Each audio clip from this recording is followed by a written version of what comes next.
We're dead. This is the freaking 5th episode of season 3. I almost said season 7 of the Concord Illuminati. My name is Molly. I am your game mistress. It has been 1 month of real time since our last session, and we have missed you. Have you missed us?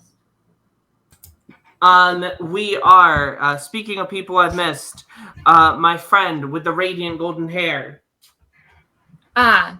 I'm Adora. I use she, her pronouns. I'm playing Celestrina, who uses she, her pronouns. Wicked. I'm going to pass it over to my friend with the radiant blonde hair.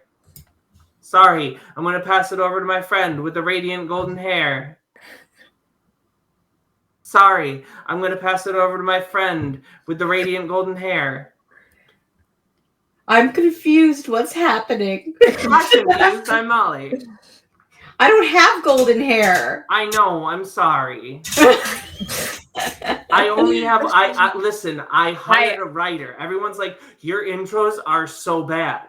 So I hired a writer to write me some intros for people, right? And they only did the one. So I just have to use it over and over again. You did say you were dead. Now I'm dead too. I'm Isabel. I use she, her pronouns. I play Kendall, who uses he, him pronouns. Hell yeah. And unfortunately, I'm out of focus. I'm out of focus! Oh! I poked myself in the eye with my makeup today, guys. I'm not crying because of the joke, although it is a funny joke. The Concord Illuminati. Guaranteed to make you cry if you poke yourself with your eyelid at the same time. Or if you listen to the episode about Josephine. Anyways.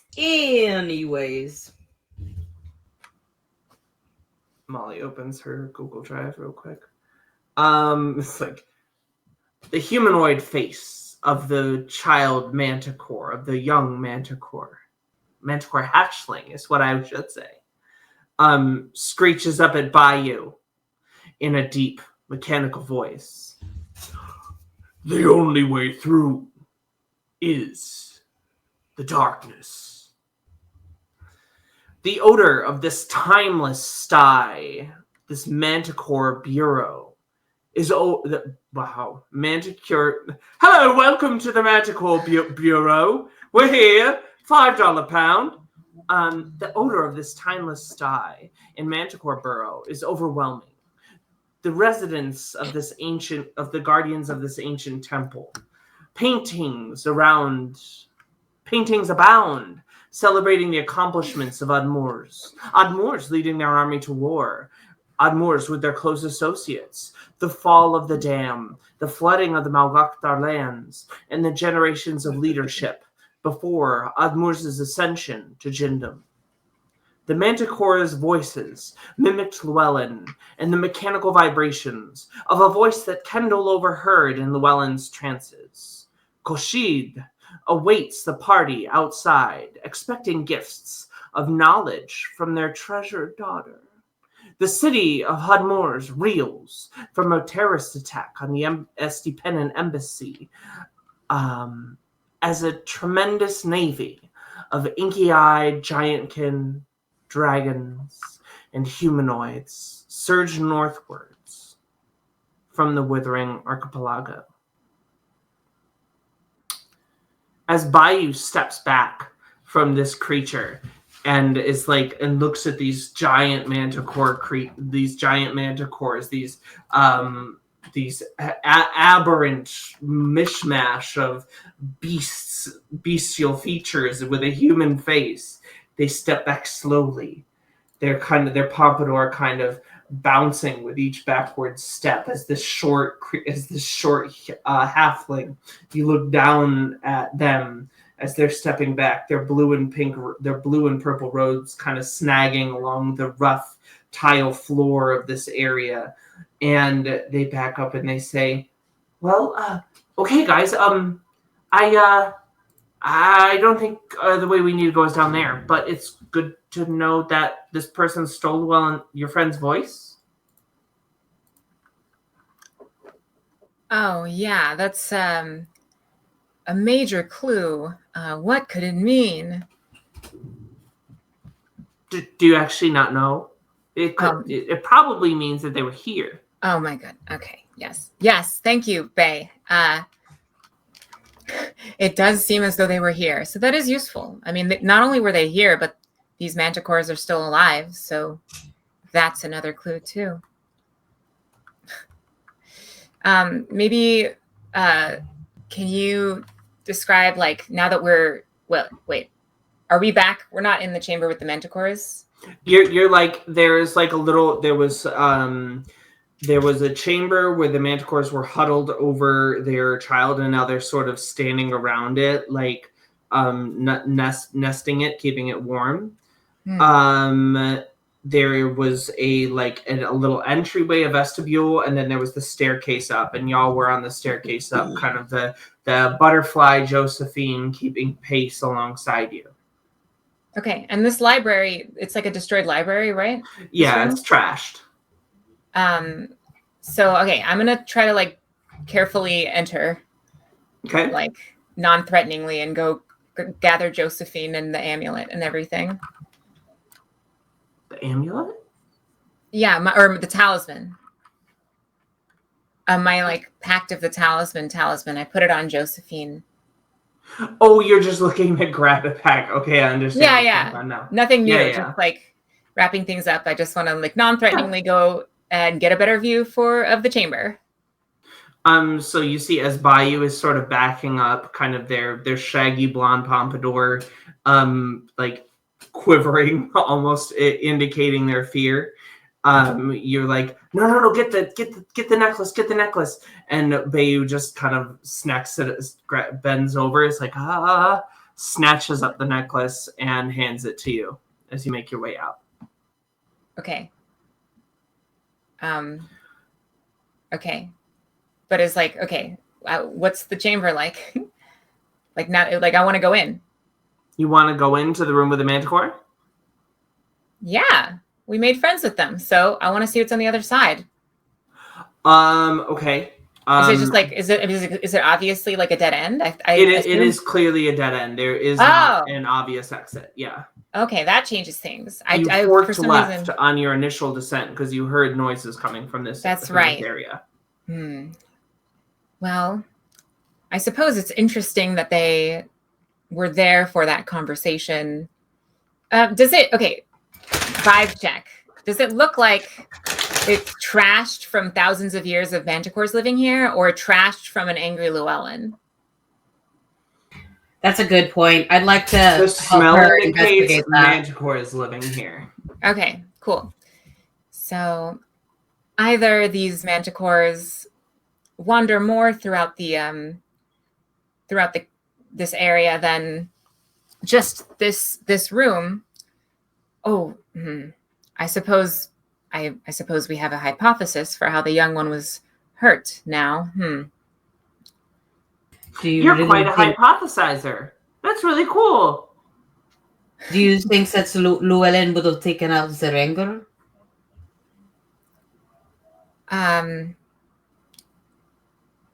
Sorry, I don't understand what you said.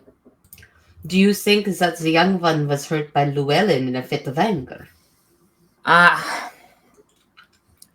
Well, it seems likely to me, if not anger, then something else. Although it could have been Llewellyn's associate.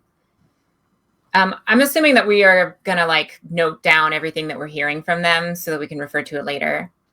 But it sounds like at this point we can check out the other fork of the tunnel. Okay. So do that. I think we can head that way. So Bayou will kind of steady themselves and okay. And you'll see will, after having learned their lesson the first time, will cast light on their left hand so that they can see see at least a little bit more in the darkness after spending all of the the embassy combat blinded. You right there, Splash? Yeah, I am. And you see their hand is like absolutely shaking. They're terrified after that Manicore encounter. I am not as big of a fan of animals as I thought. Oh, that was terrifying. And they'll step back, and so the light is like loudly shaking as you go down the hallway. And you make your. You did great back there. I'm really happy we didn't have to mess up any more animals. I think Odyssey would be very happy about that. So thanks. Happy to do it. They're all Hadmoz's creatures. They're all Hadmoz's creatures. They're all Hadmoz's creatures. They're not going to hurt you. They're Hadmoz's creatures. And they just are kind of like mumbling that to themselves, walking forward. You will come up to you'll kind of wander through this twisting set of tunnels. You'll see again some sculpture and some different things celebrating. This is like the biggest propaganda tomb to this god that you have ever seen. It is like headquarters, whatever it is. And you will arrive to the bottom of a staircase, and at the top of it you see torchlight flickering. So this is the other direction? This is the other direction. From so you had gone down into the Manticore Bureau, and now you're going up, and you see at the top of the stairs there's a light flickering. You should probably. It's a 5 or 10 foot wide staircase, about 10 foot ceilings, and however you want to approach. I think we should follow the model of scouting from last time. Okay, so a scout is trustworthy, loyal, helpful, friendly, courteous. Okay, so you send Josephine forward. Or we ideally use Kendall's spell. Eavesdropping. Right. I was actually just pulling that up. Eavesdropping. That is a spell I have. So how far away is the door? It's up the stairs, I know. What's the distance? There is no door. It is just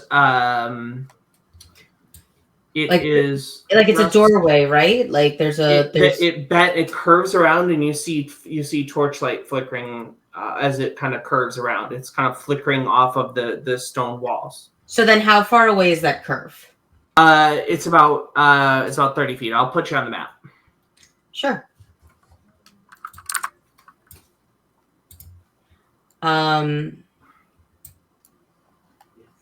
So eavesdropping has a range of 90 feet.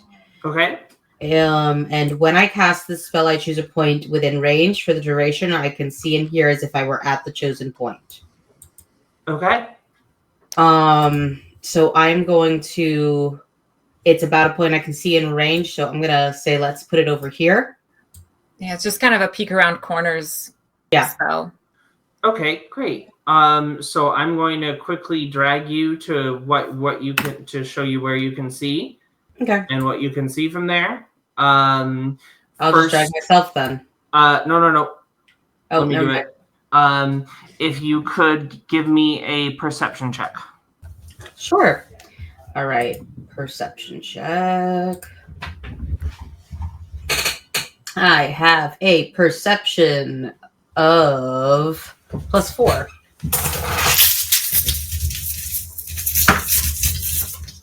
Cool. So that is an 18 on the die, 22.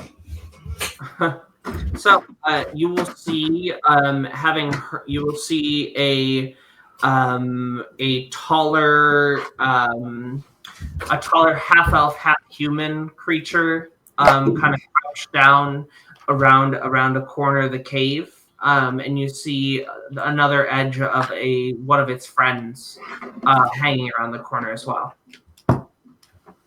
And then the rest of the room you see kind of laid out among the there are a few tables and what is clearly like a workbench, and there's a pile of smashed religious idolatry in the corner that seem to be of a distinct style from the Admorsian stuff that you've seen around. But you're not able to put together, it's not immediately clear what it is. Okay, so they're like, they're just like our half elf, half human people, like laying in wait, basically.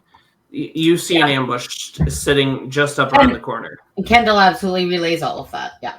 Cool. Great. I love that. That's really great news. Thanks. Well, we should know what we're walking into. So sorry that you don't like the news, but that's what it is. Yeah. Anybody got any nasty surprises for them? Well, let me look through my. And Bayou will kind of grab this like little beaker of water that now that they literally ripped someone apart with by like forcing water into them and then like ripping it apart from the inside, and they'll say, I have a few ideas. Morse has given me a lot of light, and will kind of point and will kind of like flicker on and flicker off the light spell on their hand, and says, where there's light, there's usually fire. Not always. Sometimes there's light underwater, and then you can't have fire underwater. Well, all right then. Okay, we found the ambush. Now, let's get them. All right. Okay. Very quickly. I think probably I should mirror image myself before going in. Get that done for free.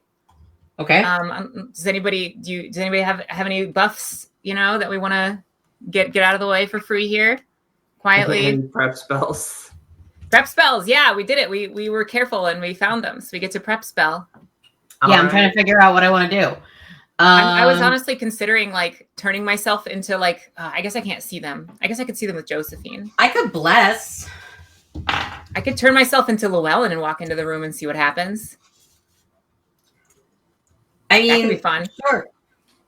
I think if I'm getting to the point now. This is like they're gonna ambush us. If Bayou has a big blasty spell to just start things off with, that is totally good enough with me. Maybe bless is good. Yeah, I'll just attacks. Yes, Bayou definitely has a big blasty spell. It's add the number roll to attacks or saving throws. Cool. And yeah, I can hit all of you with just the level 1 version of it. Cool. Yeah. Well. All right, so you wanna sneak up and counter ambush? Counter ambush. All right, great. Let's get group stealth checks to see if you can get up the stairs without them realizing that you've made it. Cool. Yeah. I guess get in position to try to like bait them towards us. If we really wanted to counter ambush, we could like call out with like Llewellyn's voice or something like that. Oh, you know what we could also do? I could probably like project some fear as a cantrip to make them more susceptible to the ambush by making them scared of something they're seeing. Okay. Because I can see them, so that covers the requirement of being able to see within range. That's true. And should I still roll stealth? Yes. Okay. Can I ask to roll with advantage if I project fear on them? I have adjusted DCs. Oh, okay. Great. Well, let's see. So 15. They're going to... All right, so my stealth is... God, why am I having trouble looking at things today?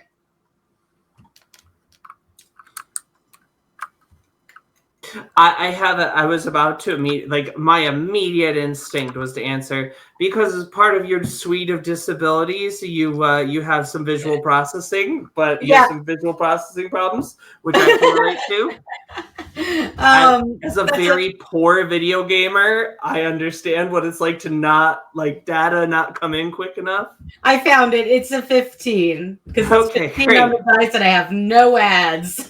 So you get up. So let's. As far as project fear, they would have to make a wisdom save.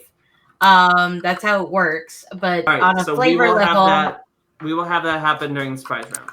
Okay. Cool. So let's get initiative. Initiative. Let me switch to the battle map for the people at home. That was not a copyrighted song and is not. It is a parody. I am singing. This is a song. Do do do. This is a song. Do do do. So don't DMCA me. Let's go here. I am rolling initiative. All right. Just don't forget that you both have 5 extra hit points. Hell yeah. So awesome. I get 5 hit points for the baddies too? No. Let's go. We just have my hacks aid from this morning. God, it feels like forever ago. It feels like we started this day a long, long time ago. Begin combat. Let's roll for you. Normal. Roll. Wow, their dice are cursed. All right, Bayou. Cool. Trina, what do you got? I think this +3 is from Sense Danger, so I think 18. I'll double check. Great. It's Dex, right, for initiative? Dex. Yeah, so then I think it's just +3. That's a 19. Hell yeah. So, y'all get 2 rounds on these people. So as you start to sneak up, where did Bayou go? Oh, there. I'm going to use your image here. You start to sneak up, and as the first person to get there is Bayou. Let me move Bayou's torch with them. Oh, and this is our first time getting to fight alongside Josephine. Alongside Josephine. And as soon as Bayou looks around the corner, you see Bayou will take out the flask of holy water and will flick it up into the air. And as it does, the water sparks a flame and you hear a tremendous explosion rip through the cave behind them. Let's get some dexterity saving throws. That's a fail. That's a fail. They're doing great. Doing great. Let's see what 8d6 looks like.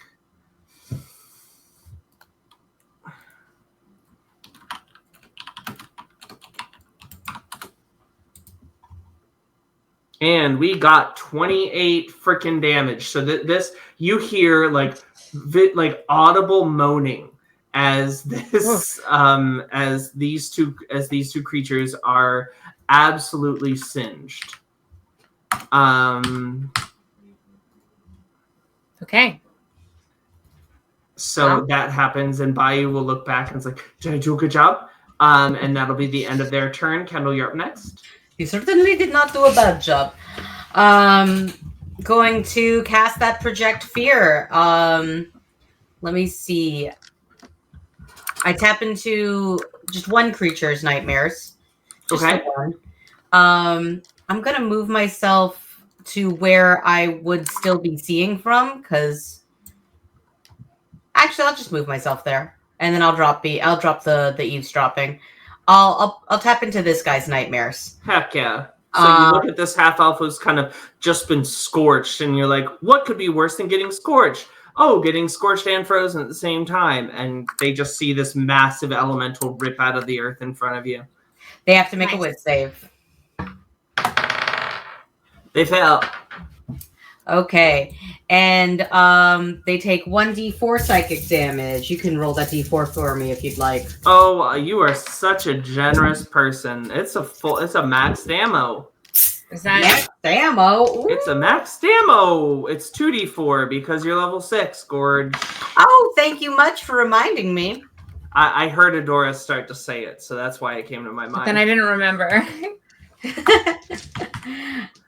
All right, let's get to it. All right, next up is so as this happens, Bayou runs forward and throws this fireball out that rips through the two of them. Did I delete the hobgoblin? Okay, no, I didn't. Great. And then Kendall walks forward, driving the fear of kindred into their hearts. Anything you'd like to do as a bonus action? No. Cool. Next up, you Celstrina. Okay. Well, I will run in past Bayou, drawing my cool sword and like nodding at them. Like, it was pretty sick. Nice. Awesome. And they see 4 Celestrinas like charging in. They feel very drunk. Where? Okay. Oh, there they are. Haha. Haha! Okay. So I guess, guess we just, do I got anything here? Oh yeah. I can do some silly things. Silly things. Yeah. Like I can. I believe in you. You're doing great. Yeah. Yay. We got this. We all have processing disorders. It's all good. And so does the audience, actually. So it works out. Everybody's dealing with this at a maybe a speed. I'm just gonna teleport behind them. Let's get this going. Right. So why mess around? Running forward, Celestrina rips open a portal, steps into the Fey realm, and reappears directly behind them. A small gust of leaves kind of shaking out behind her as she steps through, and wielding a ferocious green dragon spine blade. Yeah, there's 4 of me. We all step out of different portals in different squares. 1, 2, 3, 4. As Josephine flies across the room to join me, and I attack one of them. Great. Do you attack the half dwarf or the hobgoblin? I forgot how I described them. Where are we at? What's the vibe? I want to know. Like, what do they look like? Vibe. What's the vibe? You have someone who's like in like good leathers and has a sword and shield in front of you. And you have someone who looks like they will punish you with their knowledge of the arcane on the next. They love to punish me with their knowledge of the arcane. Okay. They're just going to lecture you endlessly about the importance of knowing the basics. Cantrips, am I right?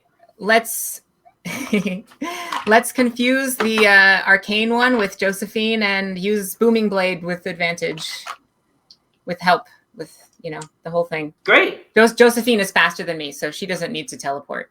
This emerald dragon spine shakes with Fey energy as it reaches a resonant frequency, slicing through this creature. 14. Let's see. Probably a GM of quality, and that'll miss. So as the creature drives it away with a small gust of arcane energy. Okay, that's my turn. Cool. And they're still surprised. So top of the order is Bay, who, just having incinerated someone for the first time, is a little shook. They're just going to kind of fall back to the basics here. Say, oh my God. Oh my God. Oh my Hudmores. Oh my Hudmores. Oh my Hudmores. And you see a oh wait, I forgot about Bless. Sorry, you can keep Literally- going. You keep going. Keep going. Yeah. So yeah. It's fine. So you hear a small, as Bay brings up the vial of water, they shake it like a bell, and you hear echo throughout the room, kind of like a very muted timbre sound. Whoom. And you see this creature double over in pain. The half dwarf. They will make that save though. Next up is Kendall.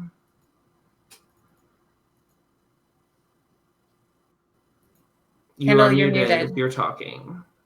Oh, thank you for letting me know. All right. So we are going to. This fella in the back is the one that looks like he could punish with arcane knowledge. Yep. All right, gonna get a better look at that feller.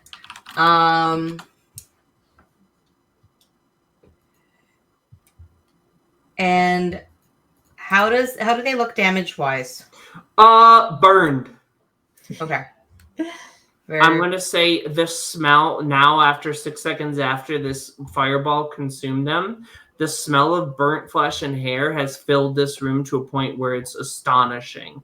A few of the wooden tables, and you see Celstrina, a few of like old tattered bedrolls are aflame, kind of filling the chamber with some smoke.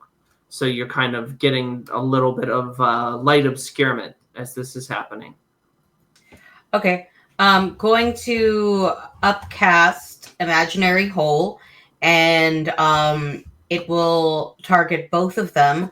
They must succeed on an intelligence saving throw, or take 2d6 psychic damage and fall prone. So Kendall is going to take out a little shovel, his little toy shovel, and just dig the hole under them in the air. And the hole will appear under them, and they will start feeling as if they're falling. Both of them, you see both of them, like, they say, "Ah!" as they start falling down into this hole. And so they take the 2d6 psychic. That'll be a whole 10 damage. Heck yeah. I might get to play one of my NPCs this turn's combat I've been thinking about for months, but probably not. Oh, right. Anything else? Oh, you did it to both. So that'll be these two creatures these two humanoids in front of you are looking rough. Great. That's it. That's my turn. All right, next up, Celstrina. Okay. First thing that happens is my caterpillars creep out from behind me, and each of them attacks one of these people. 8 caterpillars start crawling out from around Celstrina and start nibbling at these creatures. They're spitting silk at them. Spitting to try silk to grapple at them. Yes. So top as one. they're prone. Yes. Top one is 19. Hits. Okay. So that's the choke, choke. So 1d4. Ugh, sorry. D4s are hard to get. Okay, 3 damage and grappled. Next one. 8. That's a miss, I'm assuming. 8 will miss, yeah. Okay, perfect, great. I am going to use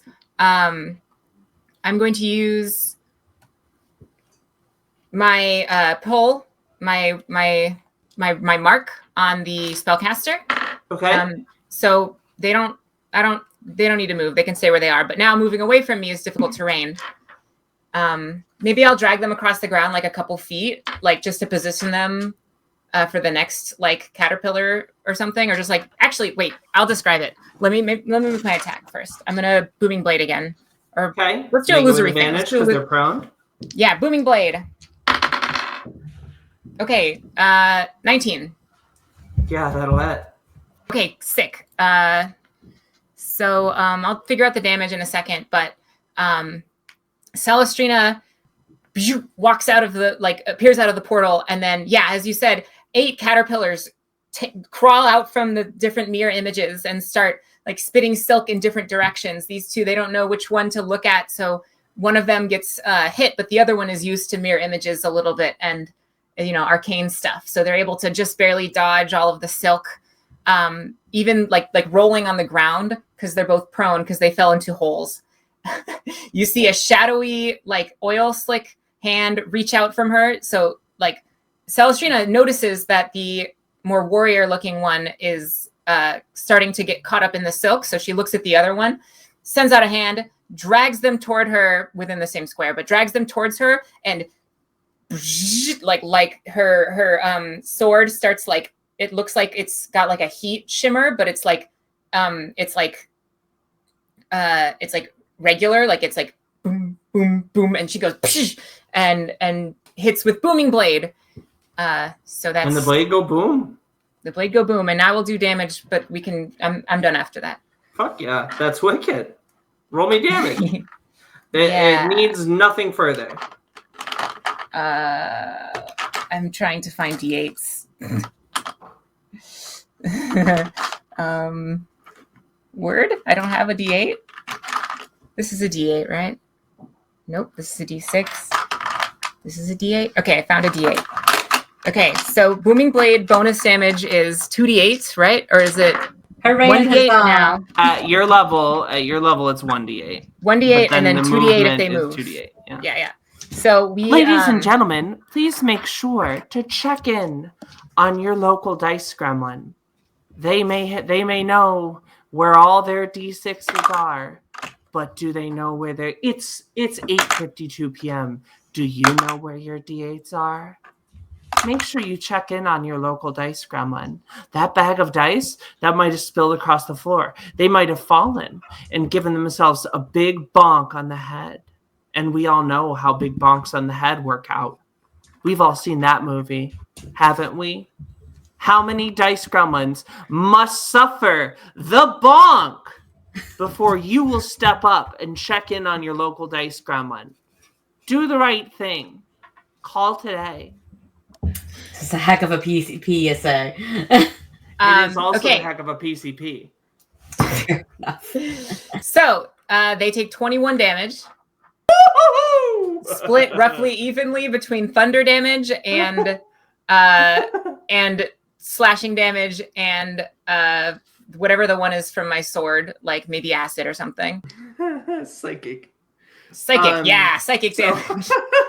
So you see, so this is the view that Bayou, who's like literally fresher to combat with you, watches you pick up a falling, screaming person with a shadowy hand of darkness, pick the creature up and grab your sword and just jam your sword through the creature's skull, dislodging the exploding moonstone and shattering the creature's jaw. And you throw the body away with the other hand, and you point your blade at the final creature. This mage is dead. Very, very dead.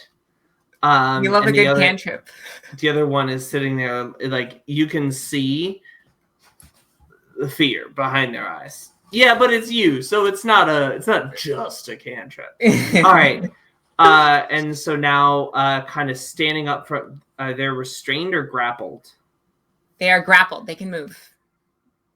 No, they can't. Oh, they can't. They are grappled. Which means that they can't stand up, can they? I guess so. Because their movement speed is reduced to 0, and you have to expend. But you expend half of your movement speed, and half of 0 is 0, and they can expend 0 movement speed if they have 0. I don't know how grappled works, honestly.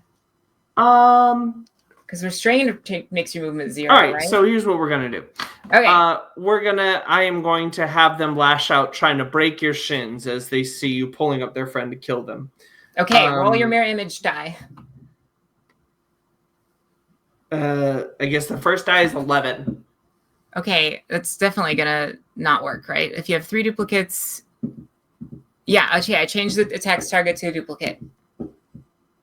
It says, or I guess Cool. I roll it. It cracks the first matter. one. Second one. Okay. Oh my gosh! I just throw dice on the ground. That's all I do anymore. I'm just a big dice. You're just thrower. trying. Look, you got to feed the gremlin. Have you fed your local dice gremlin?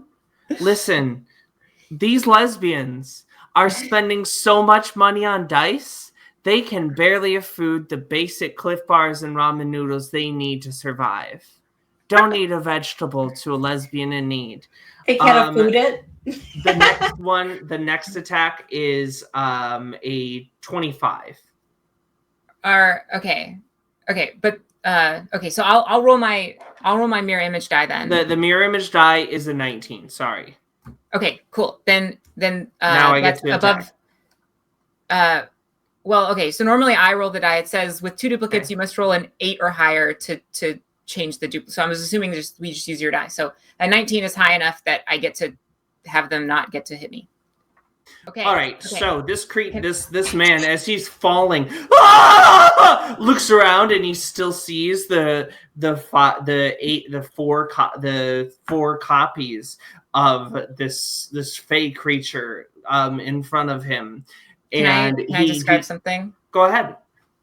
So only one of the mirror images did the big attack by grabbing, sending out the shadow hand, grabbing that enemy, carving out the moonstone thing. And so the first thing that this person does is they go for that one. They attack that one, and then it poofs out of existence because I can just, I can change between them at will. And then one of the other ones starts laughing at him, and he attacks that one, but it was also a fake. Okay, back to you. It's like it's giving me the anyways, I was about to make an obscure Community reference, like a Community but like season 5 Community,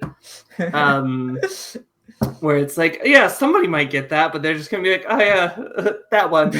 The G.I. Joe episode where Jeff tries to takes anti-aging pills. So anyways, so and this creature is still falling, is being wrapped in silk. He's just laying on the ground screaming, right? Because he's falling into an infinite this is hell in whatever. But anyways, so next up is actually this creature acting. Bay gets to bring things around. Bay is just going to ring the bell one more time. Okay. They're going to save against the bell. Kendall, you're up. I'm gonna say, in character, I didn't mean to do it like that. Let's try and get at least one of them alive if we can. These gems are annoying. And the gem, as you flicked it out of his skull, it explodes across the room. Yeah.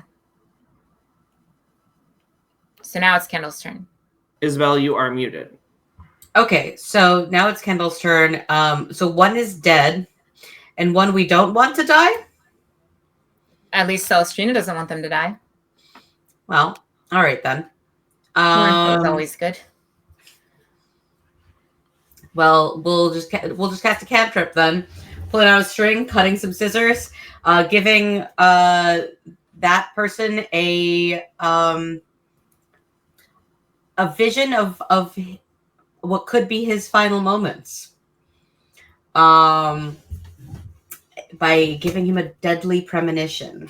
Must succeed on a whiz save against my DC, which is 15, or take 1d6 necrotic damage plus an additional 1d6 the next time it takes damage.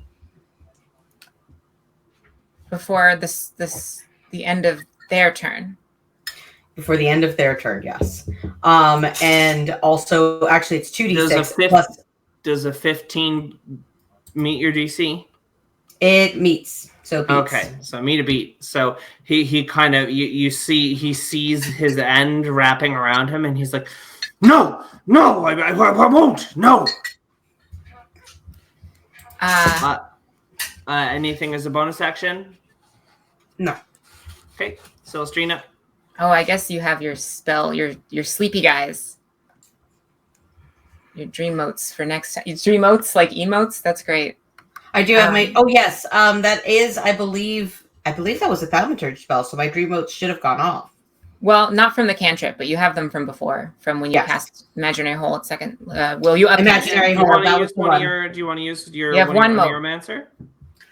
Yes, let's do that. Cool. All right, so we will roll on that table, which I'm pulling up. We're gonna spin the wheel of destiny. So, dream mode. I guess I'm going to also make him make another whiz save, or my dreamscape will become difficult terrain. And I'll move closer to put him within my dreamscape. In our dreams, it's difficult terrain. Yeah, he fails. All right, he's in difficult terrain now. Cool. Okay. So movement speed is reduced by double difficulty moving prone. Don't like this guy's odds. I don't know if they can win it, y'all. No, okay. So quick, let's just like check in. So last time we fought enemies who have these gems. One of them exploded while they were trying to run away, right?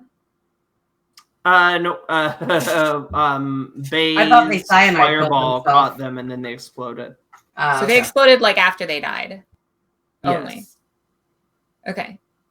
So I'm gonna hope that just like not killing them will mean no explosion. And if it doesn't work, we'll do better next time. Now, next question. If I attack, it's gonna be a lot of different damage types. Like my question to you is it possible for me to attack and try to like attack non-lethally, or should I? You're trying to give a non-lethal bonk? Yeah, non-lethal bonk would be awesome. I'll give you a non-lethal bonk. Okay, well let's do illusory feint. Non-lethal bonk. Attack's made with advantage because it's prone. Yep. That's a natural 20. You bonk this person right out of consciousness. Yay! Da, da, da, da, da, da. Excellent work. Excellent work, Celestrina. Cleans off my sword like now that is how it's supposed to go. Hopefully we can find something out about what's going on. Should I like heal? Should I like heal him? Oh. Yeah, why not? And you see Bay preparing to like expend a spell slot to heal. Before that, let's tie him up. Yeah. Tie him up and restrain him. Okay. All right, Celestia takes her sword like. All right, so you get him all tied up. You disarm him. Then Bay will come over and administer just enough medicine to get him conscious. Yeah, I'm also going to look around while this happens. Okay, as you're looking around, you see a pile of smashed religious idolatry in the corner. Most of it is done to bits, but you can tell by the ornateness. You also see a hallway continuing on past where you northwest. came from, and you tamp out the burning bedrolls in the next room. I definitely do. I'm also just going to kind of peek up the hallway real quick while they're being tied up, just see if I see peek up the anything. hallway and you see pretty much darkness as far as you can see. You see that this hallway continues and the frescoes are not, like the painting on the wall is not continuing. Cool. You're seeing like this looks a little bit more like less ceremonial. Okay, yeah. Then let's talk to this friend here. Let's do this. Let's do this interaction. Okay. You wake him up.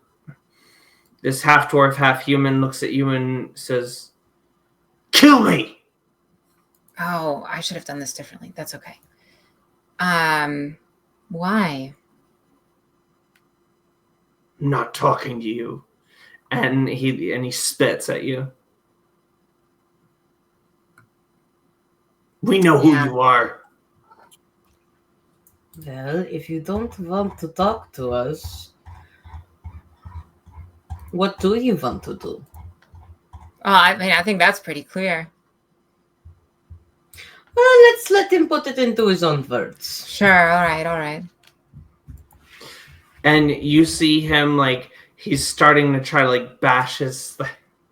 I'm not going to describe that actually.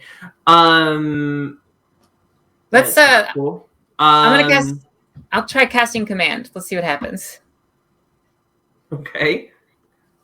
So, wisdom save. Yeah, it'll fail. Okay. Okay. So I don't want to. I'm not gonna fall into the trap of saying the word talk.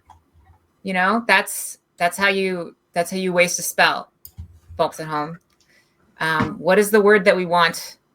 I was thinking maybe confess or If inform. if you have an idea for Adora's word, please text the word to 628897. Please be aware that standard SMS messaging rates will apply. Vote now on your phones. Confess is a good one. Inform, I also I like think. inform. That's what I was Or going to say. answer. Answer is also good if we have our questions ready, but like I don't really have questions. I just want him to tell me. explain. Maybe I think inform is probably best because then it's Inform like about is good. Yeah, I like inform because it means Sure. that we don't know something. You need to fill us in. That's Yeah, kind of what yeah. inform says. okay, let's do it. What happens? Let's go inform. I might be Okay. like tell us we'd really love to know more about the operation here, who's here and what has happened and where everything is, and yeah, that would be great. Cool. So you're going to get 6 seconds of inform. I'm going Okay. to actually time this out in using the video here. So give me one Great. second. All right. Cognish and the weird elf walked down the hall. It was dark and they were walking a weird direction and just kill me. Stop using your magic. Okay. Let's write this down. Let's pretend Scarlet is here and actually write things down. Sorry for here, I'll mute myself while I write things down. Can you say the words so that I can? Yeah, you just heard that Cragnush and the weird elf. And Cragnush is a name that sounds familiar because it's the name that Kozid warned you about. And the weird elf were walking strangely down the hall of darkness.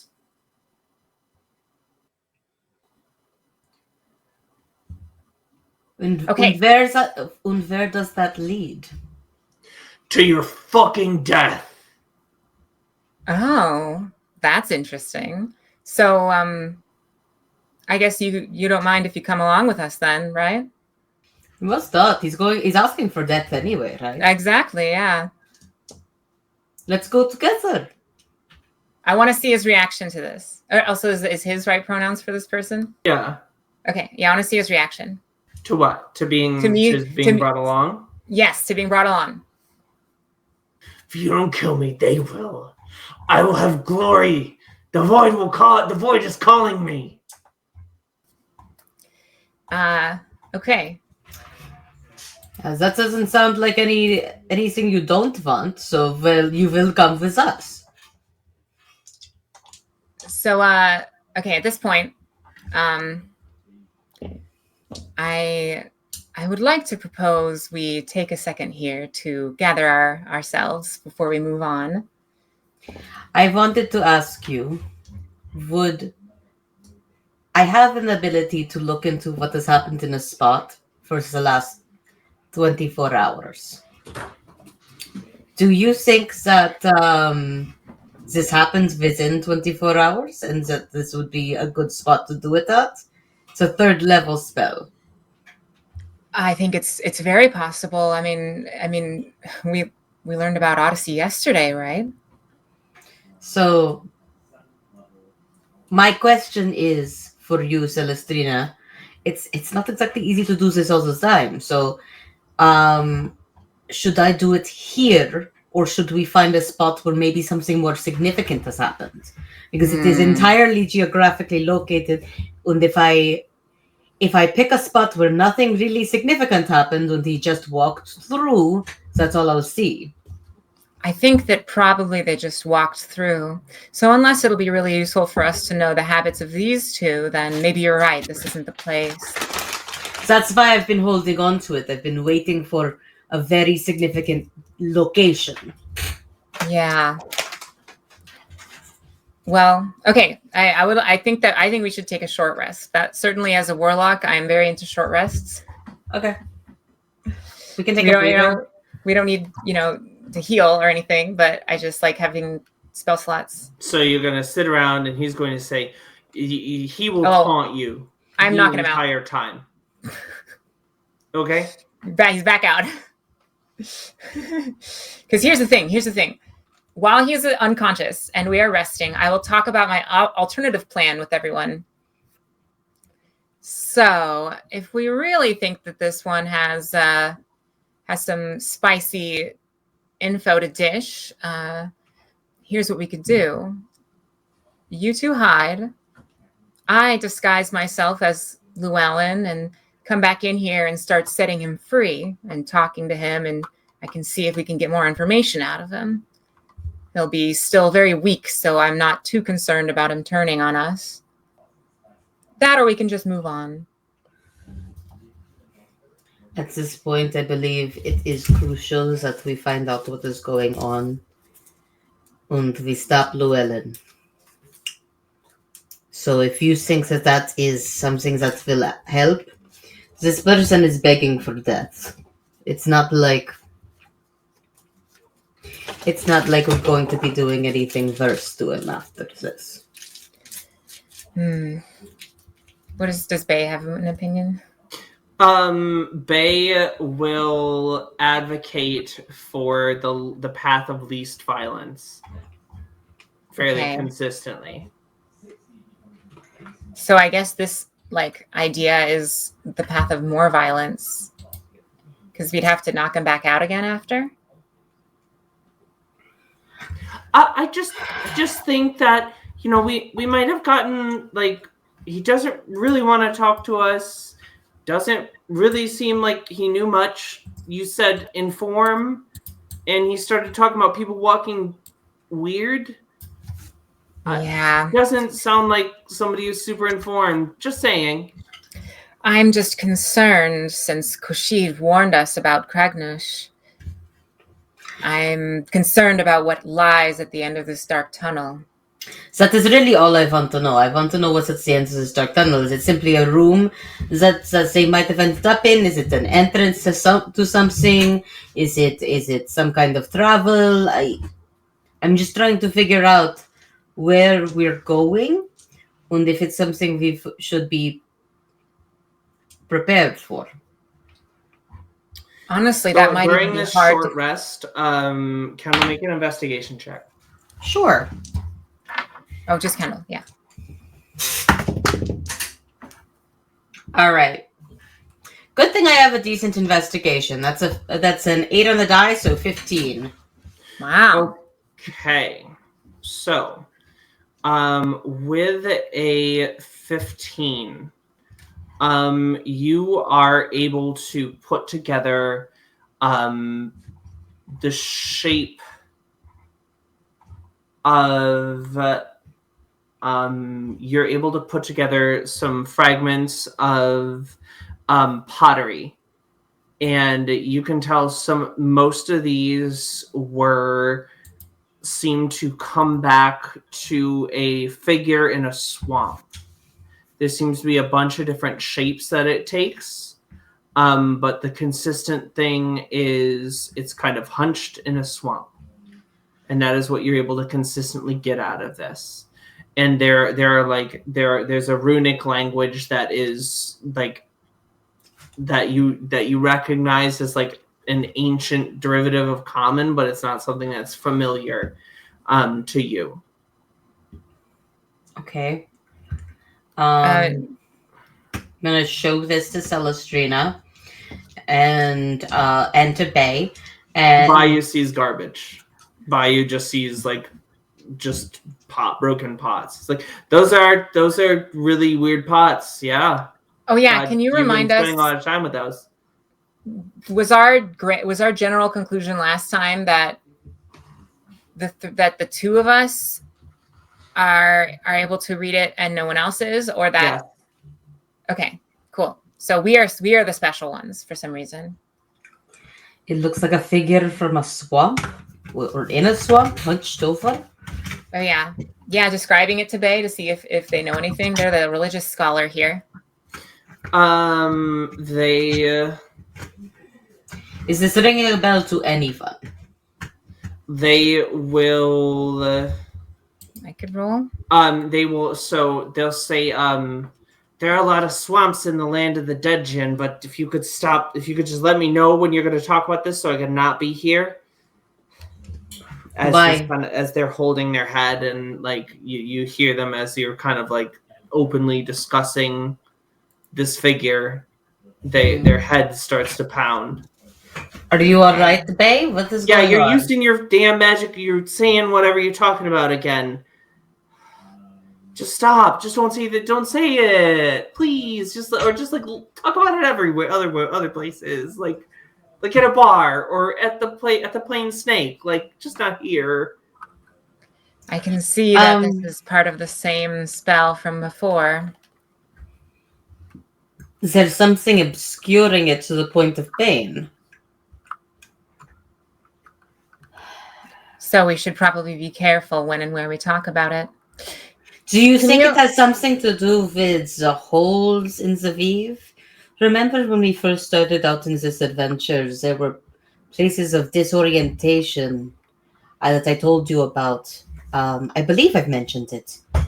Where it seemed like the weave we couldn't reach for it.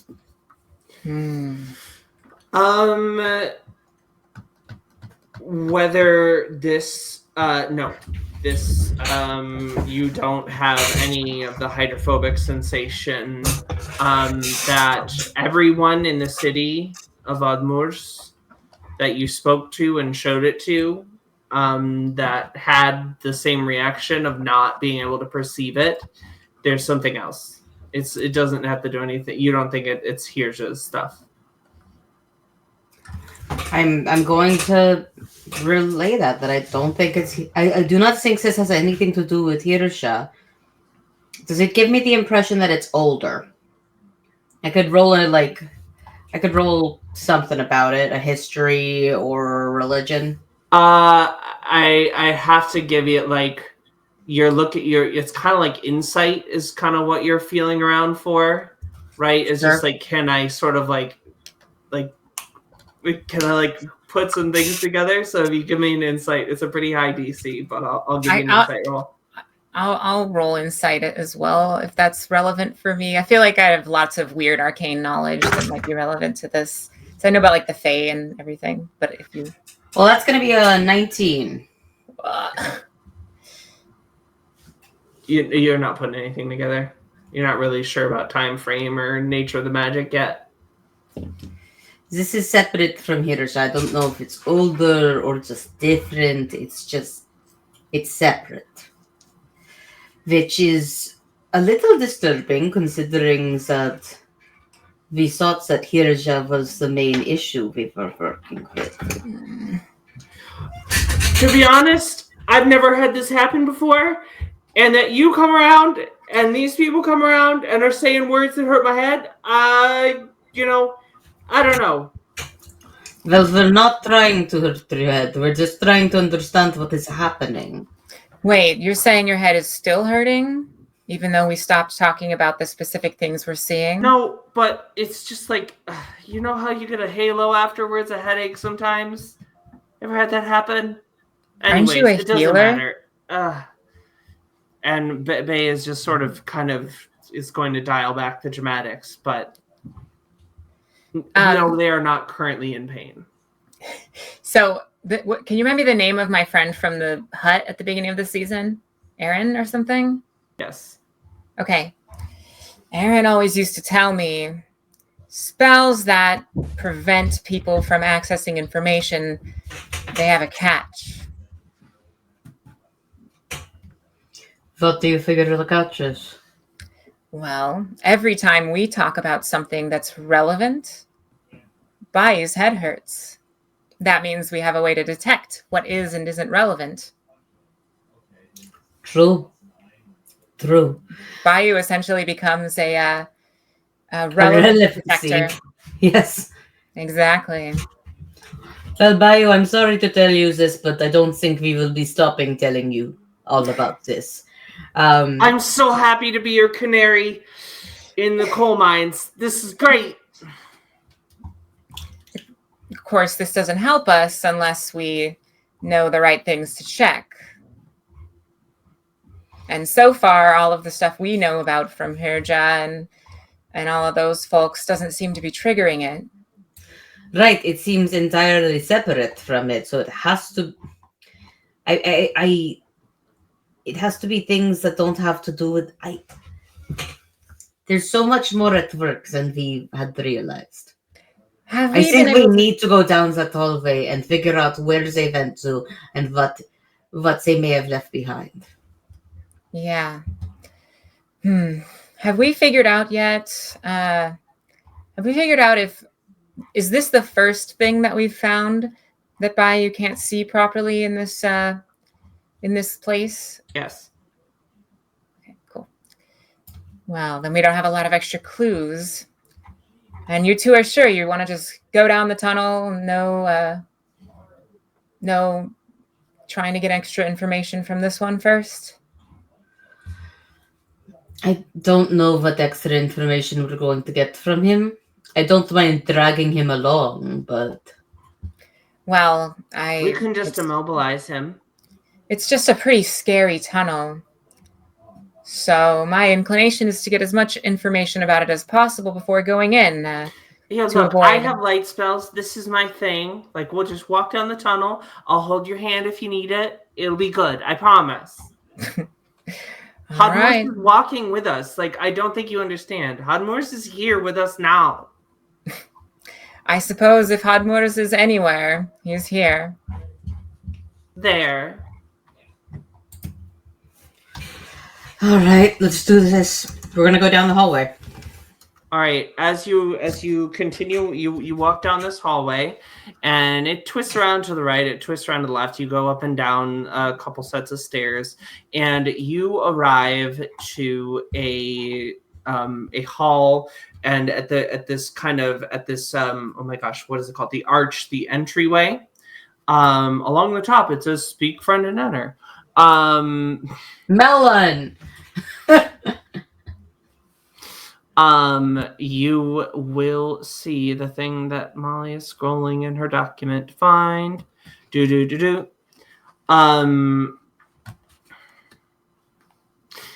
And it will say along the top,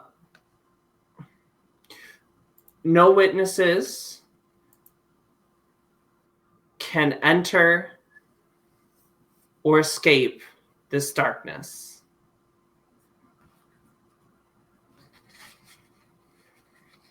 And you see this kind of pitch black hall in front of you, and as Bay is trying to like apply the light to it, it just kind of is like continuingly dark. I would like to place a eavesdropping point directly past that. Well, you can't see it.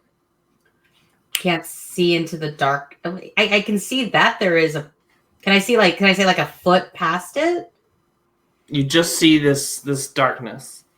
And just to be clear, the gate is here, and then as you step into it, it's like stepping into an inkwell, right? Oh. And I'm not using that word as in like the here's your way. I'm just saying like it is so dark. It is so it's magically dark. It's absorbing light around it, right? Or can I make an Arcana check on it?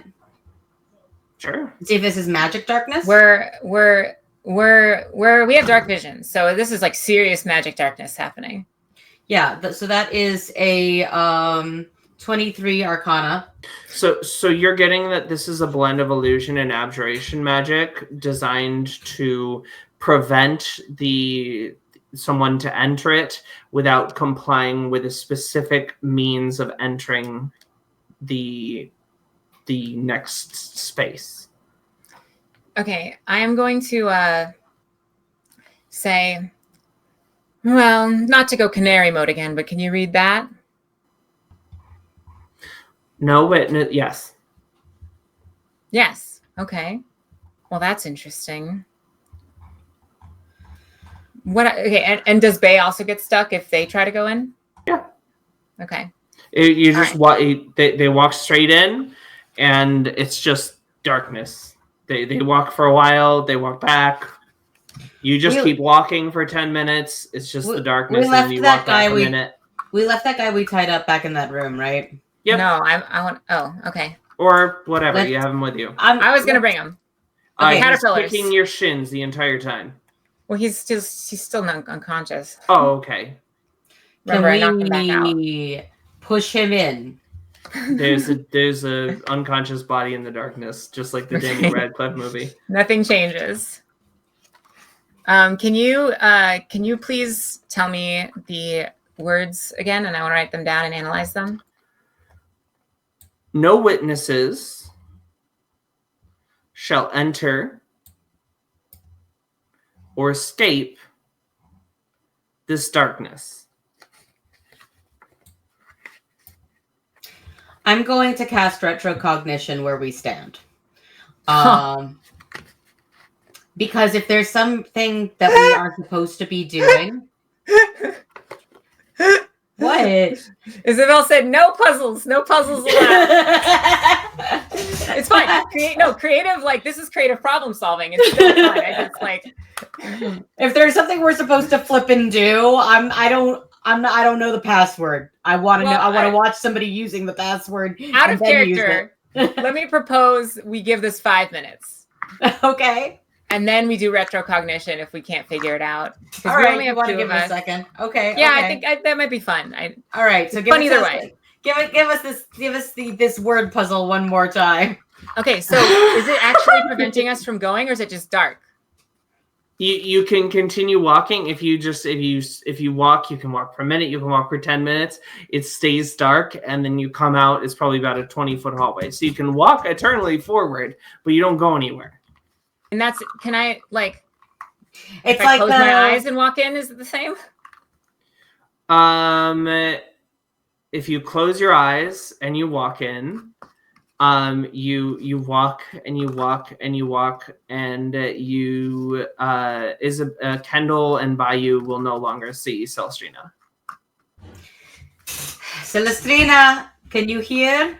You hear nothing, Celestina, and you're out on the other side. So I want to resolve one side of the portal at a time. Well, Bayou, we appear to have lost Celestina. I'm so sorry you keep losing people. That must be really hard. That's war, I guess, though. I'm compartmentalizing. You're good at that. I really appreciate you. And like Bayou will come over and like awkwardly like, no touch. Oh, I'm sorry. I thought we might have. We'll get there, I'm sure. We're not there yet. Realistically, I wouldn't just like walk in like that and not just like come and then not come out. So like in reality, like I would like that so that they know what I did. They know that I tried closing my eyes. That was the next thing I was going to try. Like I'm not going to change anything.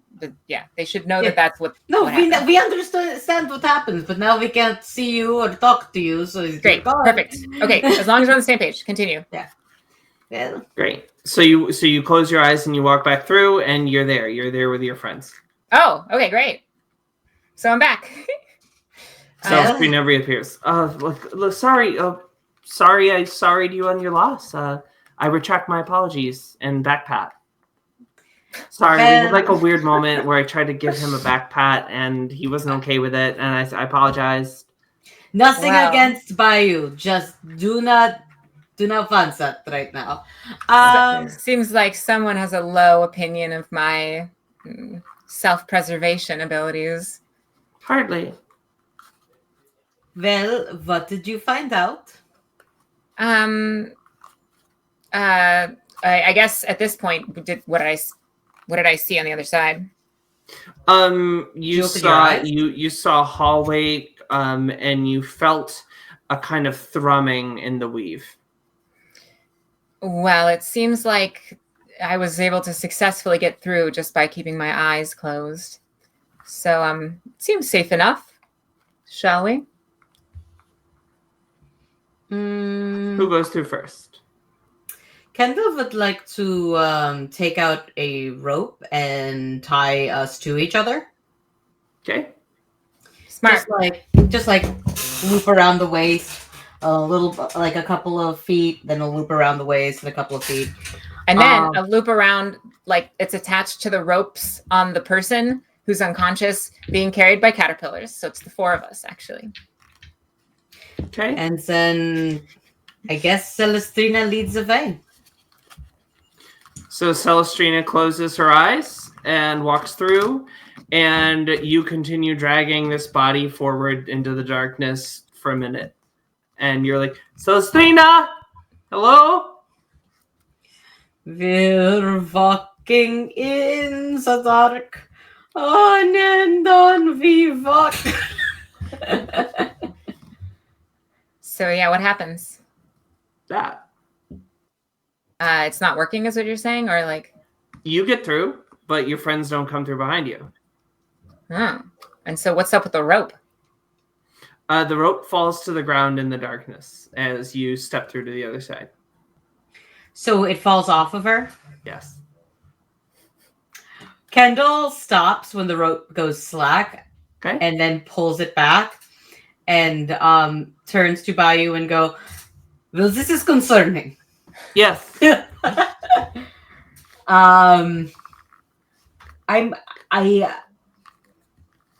After a minute, I'm going back in. Okay, you go back. And everyone's standing there holding their heads. Am I magically reattached to the rope?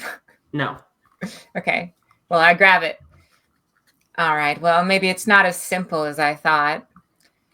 It's concerning that it can disconnect us. Yeah, let's try somebody else by themselves, perhaps. Bayou will close their eyes and walk forward and through, and they disappear successfully. Okay. Now I'm going to try again and see if I get stuck. You are stuck. Okay. So will we wait for Bayou? Bayou comes back through with her eyes closed. All right. Allowing one at a time. And at this point we have left again. Like we're waiting. You're outside. all on the main side. Yeah. Okay. I was wanting to make sure that the like unconscious person wasn't like making it not work properly or something. Okay. Let's try one more thing. This time I'm going to walk through and keep my eyes closed even when I get to the other side, and just give it a second and then try to come through and see if it works. All right. Yeah. How long do you want us to give you? 30 seconds should do it. I'll count as soon as as soon as I lose sight of you. Sounds great, Chief. What happens? The same thing. You Okay. are still stuck. You're getting the idea that there's another facet. Yes. Okay. And the other side's just like hallway and the thrumming and the weave, right? Yeah. Okay. I think that you should try going through on your own so that you can check out the other side maybe and feel the thrums. Okay. Kendall's going to step in to the darkness. Kendall steps into the darkness to enter to the other side, the only person on the other side at this moment, and you feel a similar hydrophobic skittering sensation moving across your skin as this thrumming in and around the weave is present.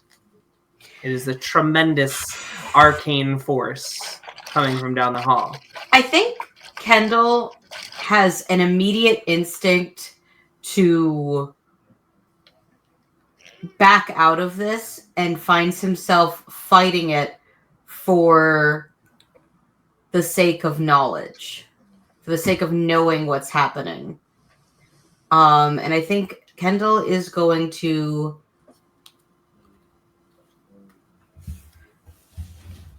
continue forward. And I think Kendall's going to try to open his eyes and see if he can see any difference while he's in there.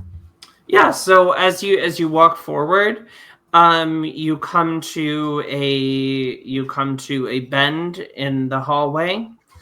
As you sort of sneak up to it, you make your way quietly up to it, and you look around. You see that the hallway continues down. And on the walls, you see kind of a this frogkin perched on a tall swamp flower, standing over a swamp. Like a picture of that? Yeah, it's more of a golden relief of that Cool. on one of the walls.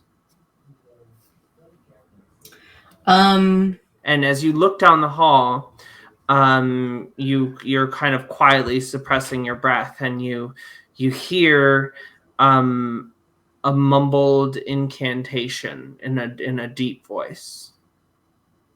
is the voice any kind of familiar? Yeah.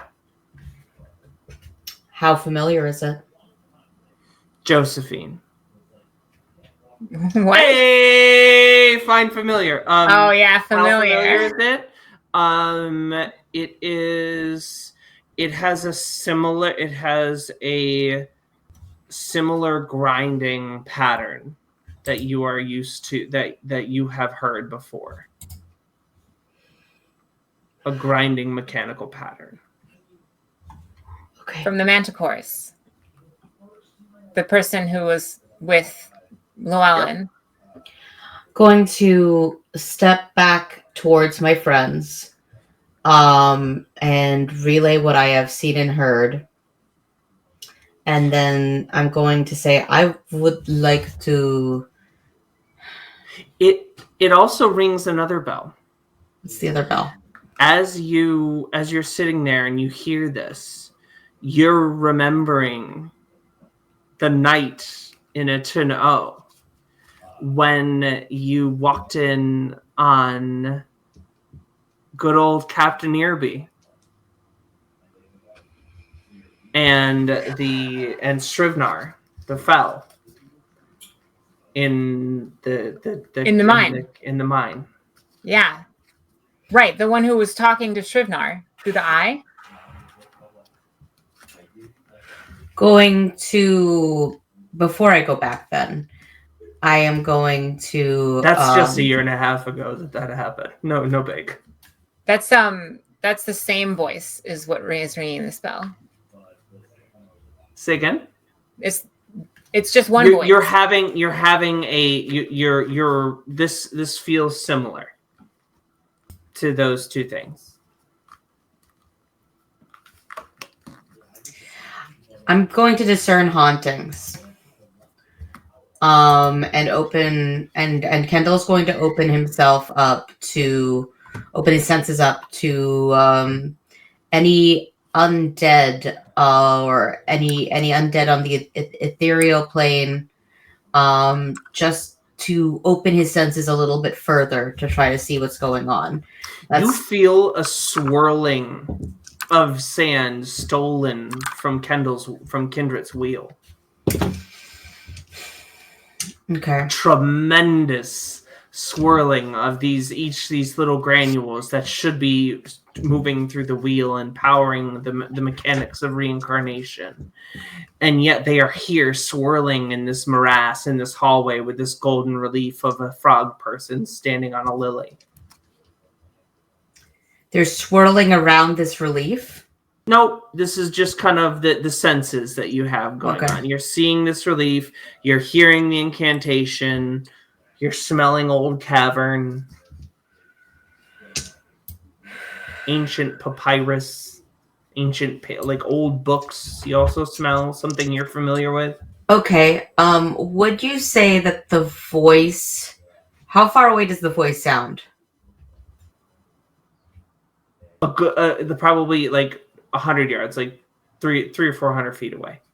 It's a good ways down that hallway to wherever what's going on. So I'm just going to read the description of this spell to you, just in case it means something different for what I'm hearing.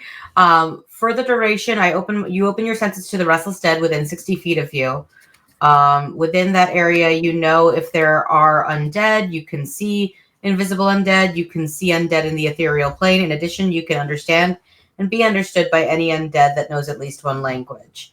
And then the rest of it is about like choosing an undead to affect, but since I can't see anything, I don't expect. Yeah, you don't like this like really peels open kind of like your sixth sense as a worshiper of kindred.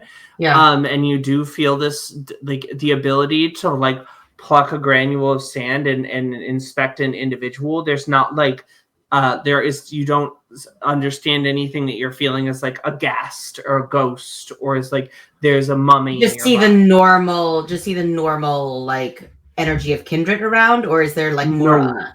Okay, no, there's like whatever is doing this enchantment is using a tremendous amount of stolen. Okay, that's what I thought. Sand. And then I am hearing the chanting. Now that I've opened up that sixth sense where I could understand undead, if they at least speak one language, am I understanding the chanting any better? It's just about distance. It's just you're too far away. All right. Going to maintain focus on that spell and step back towards my friends, let them know what I've just encountered, and say... let's give them some time because that was probably a couple minutes that you were there. Okay. Celestina, do you want to try anything while you were while Kendall was on the other side? What does it say? Let's see. Witnesses? No witnesses shall enter or escape this darkness.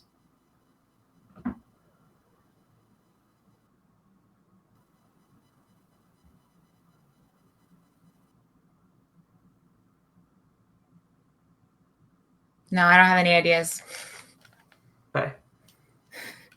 All right. So gonna come back, relay the information, and then go, I think it may be useful for me to go further in, but I did not want to do that until I had spoken to you about it. I think if I can make out what's being said, that may be helpful. That's true, but I don't know if you're the best person to go and try and gather that information. I actually do want to try something. I'd like to see if Josephine can go through with her eyes closed. You just alone? Yes. Okay, and I'm assuming we can't go together, right? No. Okay. So Josephine goes through. Am I able to see through Josephine's eyes now that she's on the other side? Okay. All right. And we still haven't figured this out. You're welcome to do retrocognition if you want, but in the meantime, why don't we see if we can get a closer look on exactly what's going on over on the other side of this tunnel? And so as you kind of hop into Josephine's perspective from like a little bit higher up in the tunnel, you see a relief with this same kind of frog creature with its eyes slashed out, its ears slashed out, and its mouth slashed out. A clue! Interesting. I relay this back to everyone. Okay. So I will look at you and say, what do you think this means? I have a feeling we should try blocking other senses in order to get more people through. I can think of a few different ways that might work, but let's start experimenting. Okay. All right. Why don't you go through with your hands over your ears? You do love to put your hands over your ears. And then you will shoot you fiery daggers, and will walk through with their ears covered. And then Celestina, you've been having much success with your eyes covered. Or your eyes closed. Try that. I can try it, but okay. I mean, I don't know. I'm going to jump back into Josephine's perspective, which will make me blind and deaf, and then try to walk through. So you're going to watch yourself walk through? Josephine's on the other side. Okay. And you're going to close your eyes and then walk through? Well, I'm just saying when I'm in Josephine's world, I'm just curious what will happen. When I look through Josephine's eyes and hear through her ears, it makes me blind and deaf to like the things around me as like a Are human. you closing your eyes? I'm closing my eyes and covering my ears and like my mouth. Like, I don't know. I want to do all of it. I want to see what happens. I'll try eyes first. You walk through blinded with your eyes closed, you make it through. Kendall is going to put a hand over his mouth and walk through, or attempt to. Awesome. So you get through to the other side. And Yay! Kendall, Celestrina, you notice that you're having trouble making out noises. Mm. And Kendall, you finding that you are having trouble voicing words. That's fine. The audience just won't hear this beautiful accent for a while. Of course. I'm gonna gesture that, like, I'm assuming that, so I can't hear very well? Yes. Okay. And how's Bay looking? Bay's vibing. Bay's fine? Bay's fine. Well, so Bay is the one that covered their ears. But wait, Bay covered their ears? Yeah. So yes. I'm sorry. Bay cannot hear anything. Okay. And I can't see you very well? Vibing. Kendall I'm cannot vibing. Speak. Okay. All right. I'm going to just grab them and try and bring them back. All right. Everybody walks back through. Except works. Yeah. You come back through and you're fine. You're all chilling. If anyone's going to not be able to talk, it should probably be me. I mean, there's other reasons it's useful to have me talk, but the two of you, I would much rather have you able to cast your spells. Okay. I will tell Srini, you have such a beautiful voice. Like, I would like to be able to hear because I did have opened my ears up to the undead. So if it's all right with the two of you, I would like to be the one with my eyes closed walking in. Okay. And that means, Bay, you'll be struggling to hear? That's fine. Let's head through. I'm also curious what happens with Josephine. You drop Josephine into her pocket dimension, and then she comes back out the other side. Oh, yeah, I can just cast Find Familiar on the other side or whatever. Like, it just works. Okay, so Josephine is normal? Chilling. Okay, maybe we should rethink this slightly again. Because I can't talk, but I can see and hear fine. But Josephine, I can also see and hear through Josephine. You're getting the sensation that it's because Josephine is moving through a demiplane. Yes, but what I'm saying is that, like, if I were unable to see very well, that wouldn't matter because I could see through Josephine's eyes. Sight is not being impaired here. Sight's not being impaired. It's just the ability to speak or the ability to hear, which is why Kendall chose to close his eyes, because he'll still be able to see. He'll be able to hear with his special undead hearing, and he'll need to be able to talk to be able to cast spells. So nobody's sight is impaired? Nobody's sight is impaired. Okay, You're so just having trouble hearing. Bay is vibing. You're vibing. I'm vibing. No, Kendall's vibing. Kendall's vibing. Bay is having trouble hearing. And I can't talk. You can't talk. Great. Cool. Okay. But so me and Josephine are just like chatting in our telepathy, like, because Josephine can't talk, but we can telepathy for each other. So we're just like talking and like, but no one else can hear. But then grass, right? Lettuce, huh? Lettuce is pretty sick. Strawberries, though. Strawberries, dog. We should get some strawberries after this. Oh, you make such good conversation, Josephine. Always. Okay, I'm going to like wave my hands vaguely and then have Josephine start like going out with the talisman to scout. Okay. You come to that hallway. She will. I would like to hear what they're saying. Yeah, I think we're trying to approach so that we can hear what's being said. I think we're going to try to approach as stealthily as we can, right? Yeah. It's So just Joseph as you reaching get closer with the butterfly turtle owl, you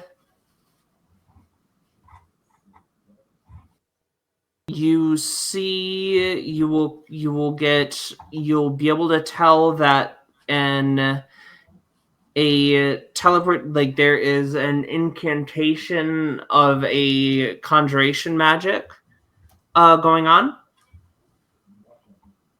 Okay.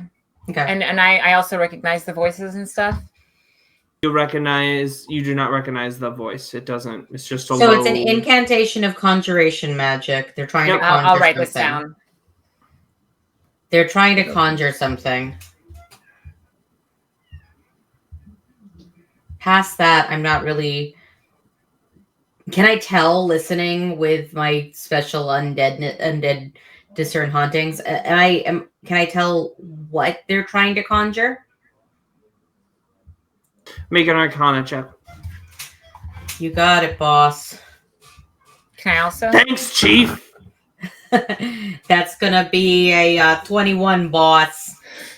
All right, Chief. You can tell it's a teleportation spell. It's meant to go outwards, not inwards. They're conjuring themselves somewhere else. Okay. Well, how far away would you say they are at this point? 150 feet is the next room. I think that Kendall is going to move quickly then, knowing it's a teleportation spell. Let's go. Try to get himself within range to steal the voice of the caster.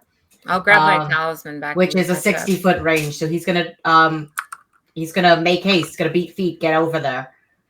So as you run around, as you start hauling ass down the corner, what you'll see in a momentary flash, this 6 seconds seems to last an eternity for you for some reason, as the gears of time seem to grind to a halt. And in these forever moments, you see a wide-bodied, cloaked figure with the frame of Llewellyn draped across one of its sizable arms, hunched over a circle that's glowing bright orange with magical runes. You get your feeling, and as this is happening, you see the head. This is kind of hunched over this way. The head and the cowl rotate as a whole unit and face you, and you see two sharp circular eyes look out at you from underneath it, and a third bright moon gem sitting in the kind of cranial area of where this creature would be, and you see a flicker, a flash of sand springs from this creature's finger, and the spell Wall of Stone is cast in front of you. Shunk! Sealing this creature and Llewellyn inside the chamber. Can you steal it now? What level spell is this? Okay. How far away are they? Are they within range of Steel Voice still? So they are. So kind of we're moving through here. You can try to Steel Voice them, sure. Okay. So the Wall of Stone, are they like fully just like not in the same cavern as us anymore? Or is there just a wall? There's just a wall in the room that you're in. You can still hear them on the other side. The wall is about a foot thick. Okay. But it is floor to ceiling. Am I unable to cast verbal spells? Yes. Great. I have one spell I can cast. Pitifulness. I can cast Booming Blade. That's the only one. I'm going to attempt to steal the voice of the caster that is chanting the conjuration magic. Cool. And that is a charisma save that caster will need to make. Great. Goddamn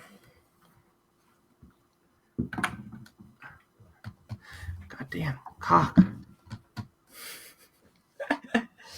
A charisma save. Mm-hmm. That's a 15 on the die. Ah. Damn, meets beats.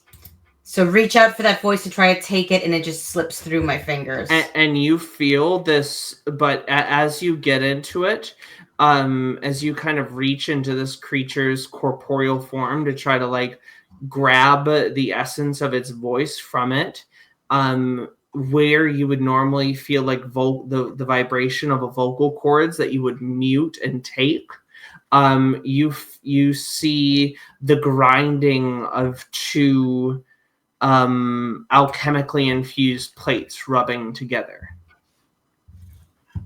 I'm assuming we're all running up together. Yeah. Okay. Well, you would have seen Kendall, so you make your decision. Well, yes, I would like to run up with everyone else, drawing my sword and everything, because we don't have time for prep spells. They're doing a casting of a spell. Kendall seems really upset by this, and he goes, "They're getting away." How big is this creature? Like, big enough that it can ragdoll Llewellyn over an arm. I mean, like, is it larger or smaller? It's large. Okay. So I would like to try to like reach out with my mark of shadows. I mean, do they look like they're like... You have no line of sight. There's a wall of stone between you and it. Okay. So can I go around the wall? No. It's sealed. There's a wall of stone between you and the chamber that you just saw. You get a glimpse as the spell goes off. Like as though there was a prepared spell that this creature had set up. Okay, well then I'll wait for Bay to break open the wall. And then do stuff. Bay will look at you like... Okay, whatever. What do you want me to do? All right, I'll go. I don't know. It's a wall of stone. It's a wall. Okay, and is this the dead end for us now? Bay just starts hitting it with the back of their staff, like. So there's that statue still that we can see, right? Or that creature? What is the thing that cast the spell? It was a creature. We can't see them. They're on the other side of the wall. I was trying to ask this earlier. Like, is it fully sealed off? Yes. So we're like in different caverns now, basically. You are in a distinct cavern from where they are now. All right. Okay. You know that it is not impossible to get through this stone. It just might take a minute. Yeah. So I'm not super familiar with Wall of Stone. Does it have like hit points? It should. Is it vulnerable to like thunder damage or something? I don't know about vulnerable to thunder damage, but it should have its own hit points. I can do thunder damage. It does have hit points. I will tell you that. It does have AC and it does have hit points, like every other object in D&D. Okay, so how thick is it of a wall? It is a foot thick. And so how big of the explosions have the gems caused? Like, do I think that it might like blast through the wall? Actually, wait, no. I just realized I can do something. It was closing in front of me, right? Sure. Like I saw as it was closing in front of me? Yes. Misty step past it. Oh.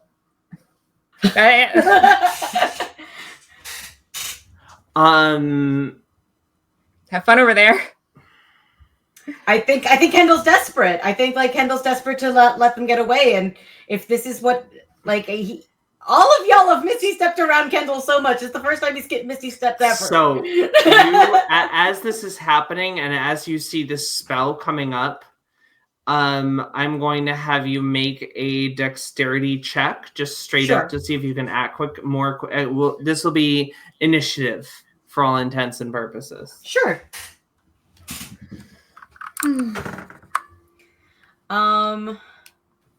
That is going to be not a great dexterity check.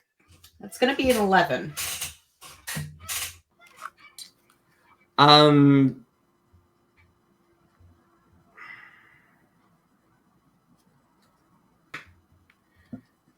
So this wall comes up and Kendall is gone. On the other side of the wall, you hear this deep mechanical guttering, this sputtering noise turn to you. And in this rhythmic voice, it says, "What are you doing?" Stopping you. And then I think that he would chill touch. You reach out with this necrotic energy and you look to rake down the side of this creature to try to crack into the alchemical goings on within it. And the sand will rake along it, but you can tell that your ability to interact with the weave is being compromised here. You make a wisdom saving throw.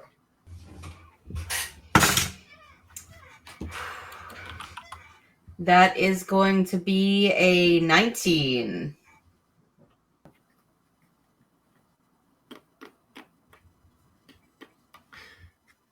You feel that you are narrowly able to shake off the effects of the dominate person spell. Shit. You see lightning coalescing in the hand of this creature, in the kind of three-fingered claw of this creature. They're kind of stumpy digits. Going to look around. Do I see Llewellyn anywhere? Yes, Llewellyn is on the arm of this creature. Okay.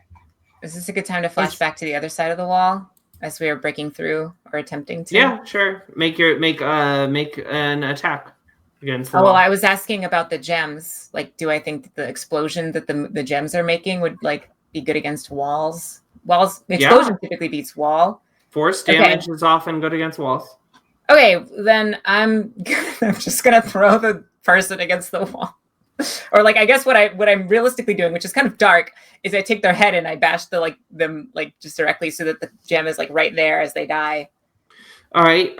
So you clear about six inches through the stone. You're about halfway there. Great. And awesome. Does Llewellyn look limp? Yes. Flaccid even. If Bay doesn't have any blasties, I'm assuming that they're like casting some buffs on us or something like that to help us get through the wall. Bay will just run up and start whacking. There's not much that Bay can do against a cold stone wall. Like the sacred flame isn't really doing much against or bless or anything like that. Sure. Okay. They'll cast bless on you and Josephine and themselves. Great. Cool. Okay, yeah. Well, what I would do next is in the weak spot, we do Booming Blade. Okay, make it attack roll.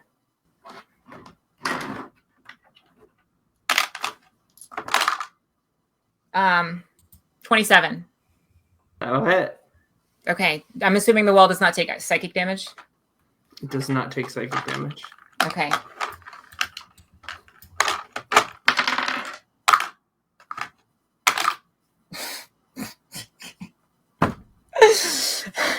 Okay, the wall is taking 4 slashing damage and 1 thunder damage. You clear a little bit of rock. We rolled 2 1s on our 2d8, folks. So we're coming back to Kendall. Back to Kendall, yeah.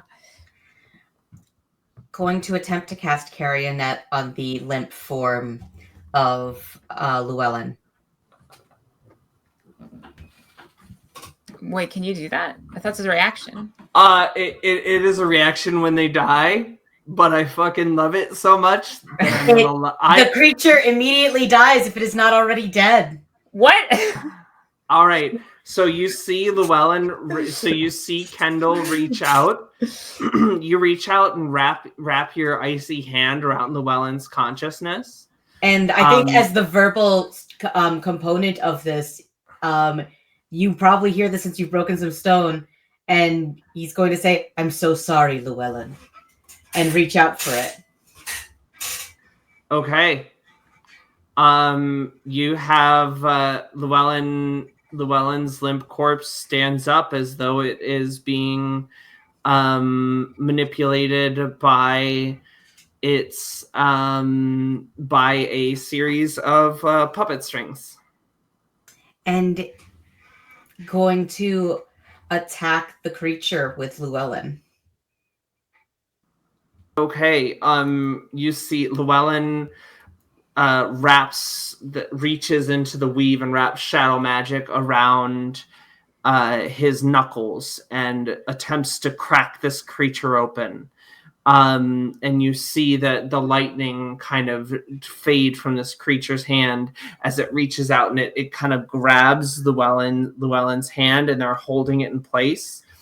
And it looks at you, and it looks at Llewellyn, and its big hand starts pushing down on Llewellyn, down.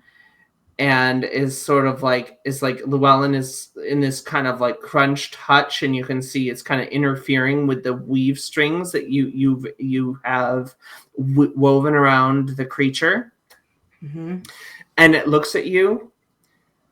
And you've made it very angry, so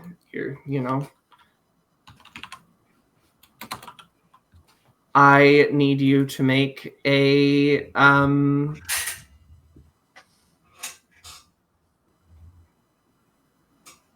dexterity saving throw as a wave of green energy roils out towards you. It's a 16.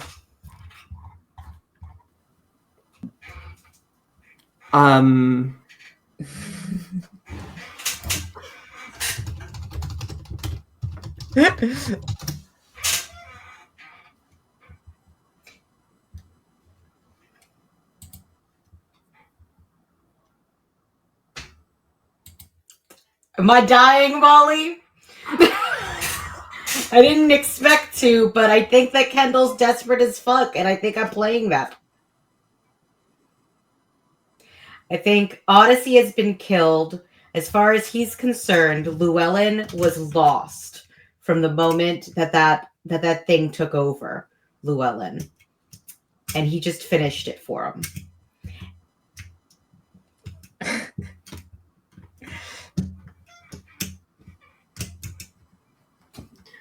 Everything that Kendall Visalin was, the memories from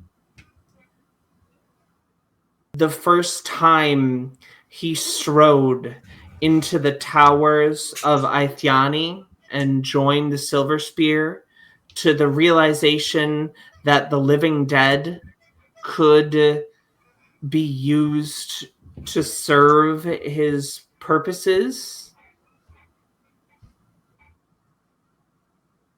to the ever-present sound of a ball bearing rolling back and forth on a ship the night of the crash, the seeing Zeosug, the great emerald shaman, sacrifice themselves, and seeing the volcano collapse down around them. The scuffles, the fight with Tekukaru, holding Falred's hand, kissing Falred for the first time, is reduced to ash. All right. Wow. As Kendall is afflicted by the spell Disintegrate. Oh my God. That'll do it. That'll do it. And that will be where we end our session for today. Shit.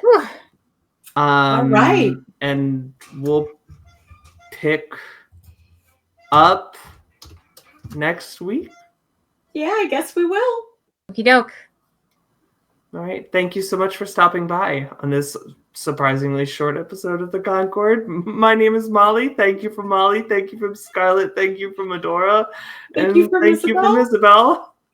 Hopefully see you next week.